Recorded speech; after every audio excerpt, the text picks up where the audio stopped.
Pierre et Jean utilisent eToro pour investir sur les marchés financiers. Pierre fait des recherches sur les opportunités d'investissement international.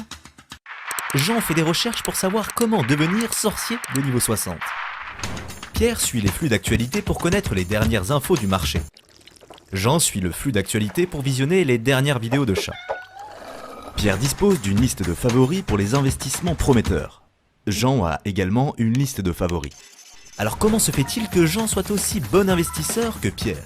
C'est parce que Jean utilise la fonction CopyTrader d'eToro pour reproduire automatiquement l'activité de trading de Pierre. À chaque fois que Pierre accomplit un trade, Jean en a fait autant. Yes! Trader comme Pierre avec eToro, le leader mondial des plateformes de trading social.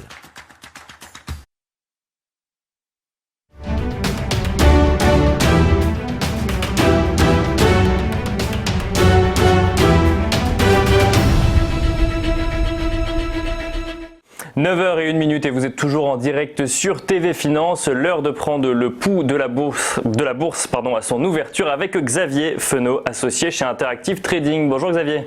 Bonjour Nicolas. Vous êtes au téléphone avec nous Xavier. À quoi est-ce qu'il faut s'attendre sur les marchés ce matin ? Pour le moment, le CAC 40 est dans la lignée d'hier, plus 1,7%. On est à plus 0,7% là à l'instant à l'ouverture.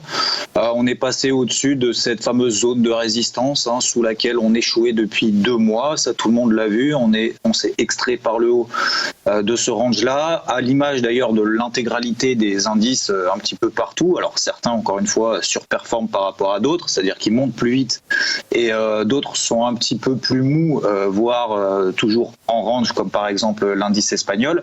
Mais le CAC 40 fait partie de ceux qui sous-performent. Il y a une certaine rotation sectorielle qui a été réalisée hier. On a vu le Nasdaq, lui, qui était plutôt... on a des petits pics de volatilité pour le moment. Alors, il est quand même sous ses plus hauts historiques, donc il a quand même particulièrement performé ces dernières semaines. Mais il y a une certaine rotation sectorielle qui s'effectue. On a vu les bancaires qui se sont envolés hier. On a eu également Renault qui a pris quasiment 18%. BNP Paribas quasiment 9, etc. Mais le CAC 40 reste quand même en nette sous-performance. Alors, dans la mesure où il y a quand même eu quelques pics de volatilité hier, c'est-à-dire des baisses violentes, parce qu'on est toujours dans des dynamiques haussières bien ancrées. Sur le CAC 40, tant qu'on reste au-dessus des à peu près des 4600 points, il n'y a absolument aucune alerte baissière pour le moment. Après, je pense qu'il faut avoir une certaine prudence. On a eu des gros rebonds qui sont réalisés peut-être par des achats à bon compte, des rachats de short, etc. Mais il faudra quand même faire attention à pas se réveiller maintenant, finalement, maintenant que le CAC est passé de 4002 à 4720, de se réveiller et de se dire ça y est, c'est reparti, on va repartir comme en 40 sur les plus hauts à 6000. Je pense qu'il faut être prudent là maintenant, prendre un petit peu de recul, patienter un petit peu et de voir aujourd'hui, peut-être qu'il va y avoir 1 ou 2 séances de transition si notamment les marchés américains peut-être entament une petite phase de consolidation parce qu'ils ont également très bien performé. Tant qu'on reste au-dessus pour le moment des 4630, il n'y a pas de grosse alerte pour le moment. Par contre, sur des achats intraday, maintenant ça va devenir compliqué parce que, encore une fois, il y a tout l'aspect macroéconomie, microéconomie. On voit que les marchés finalement s'en fichent complètement et sont quasiment tous en ligne droite.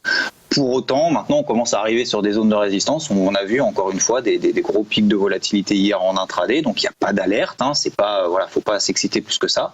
Mais attention, si le CAC devait repasser sous 4650 en tout cas pour cette fin de semaine. Pour le moment, pas d'alerte majeure, mais payer maintenant, pour moi, c'est beaucoup trop tard.